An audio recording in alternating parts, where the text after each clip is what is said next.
Haijutanisi, jurusan Perbankan Syariah kelas 4E, NIM 22142125. Di sini saya akan menjelaskan gambaran umum tentang mind map manajemen pengawasan, yang dimana di sini saya akan menjelaskan tentang definisinya. Jadi definisi manajemen pengawasan adalah proses memantau dan mengarahkan kinerja organisasi serta individu untuk mencapai tujuan yang ditetapkan. Nah, kemudian apa sih tujuan dari manajemen pengawasan?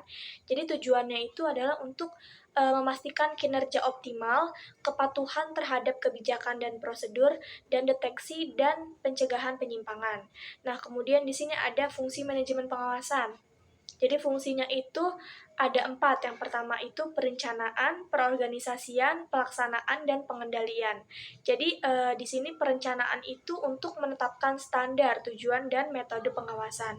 Kemudian ada peorganisasian, yaitu untuk menetapkan tanggung jawab dan otoritas, serta sumber daya yang dibutuhkan untuk pengawasan. Nah, jadi yang ketiga itu ada pelaksanaan.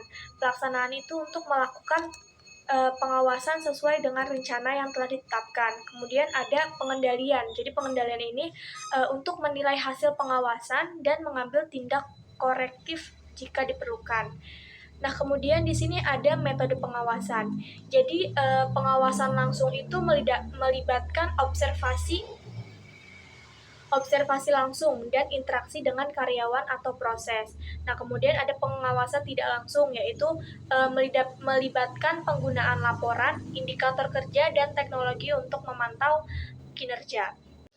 Kemudian ada tantangan dalam pengawasan. Yang pertama itu ketidakpastian, jadi perubahan lingkungan eksternal yang sulit diprediksi. Kemudian keterbatasan sumber daya, keterbatasan waktu, tenaga, dan dana untuk melakukan pengawasan secara efektif. Nah, kemudian ada perubahan teknologi.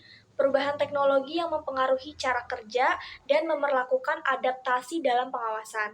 Nah, kemudian di sini ada strategi pengawasan yang efektif.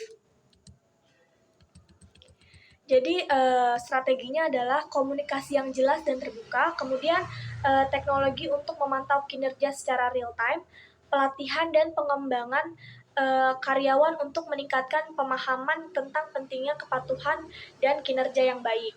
Kemudian penerapan sistem intensif yang mendorong kinerja yang diinginkan. Baik, jadi ini adalah gambaran umum tentang mind map manajemen pengawasan. Baik, selanjutnya saya akan menjelaskan tentang lembaga keuangan syariah.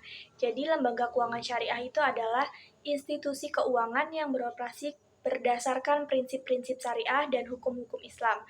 Jadi, prinsip utama yang mendasari lembaga keuangan syariah adalah larangan riba atau bunga, kemudian ada larangan menerima atau memberi resiko yang tidak jelas atau goror, kemudian ada larangan perjudian atau maisir, dan larangan investasi dalam bisnis yang diharamkan menurut Islam. Kemudian ada prinsip-prinsip syariah, yang dimana operasi lembaga keuangan syariah didasarkan pada prinsip-prinsip syariah yang meliputi pembagian risiko dan keuntungan, larangan riba atau bunga, dan keadilan dalam transaksi.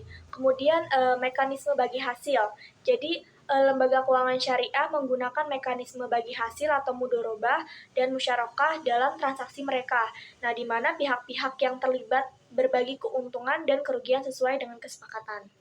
Kemudian ada transparansi dan keterbukaan, di mana lembaga keuangan syariah ini diperintahkan untuk menjadi transparan dan memberikan informasi yang jelas kepada para pemangku kepentingan atau stakeholder mengenai operasi dan transaksi mereka. Nah, kemudian ada investasi yang etis. Nah, jadi lembaga keuangan syariah ini menghindari investasi dalam sektor-sektor yang dianggap haram. Kemudian menurut prinsip syariah seperti alkohol, judi, dan industri pornografi. Kemudian ada peran Dewan Pengawas Syariah. Jadi Dewan Pengawas Syariah ini lembaga keuangan syariah biasanya memiliki Dewan Pengawas Syariah yang bertanggung jawab untuk memastikan bahwa operasi mereka sudah sesuai dengan prinsip-prinsip syariah. Selanjutnya ada produk dan layanan berbasis syariah.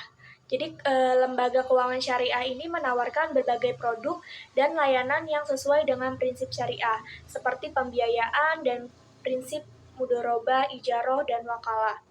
Nah, yang selanjutnya itu ada pentingnya filantropi. Apa sih itu filantropi? Jadi filantropi itu adalah lembaga keuangan syariah juga memperhatikan konsep filantropi atau sedekah sebagai bagian dari tanggung jawab sosial mereka. Jadi, lembaga keuangan syariah dapat mencangkup bank syariah, lembaga pembiayaan syariah, perusahaan syariah, dan investasi syariah, dan yang lain-lain.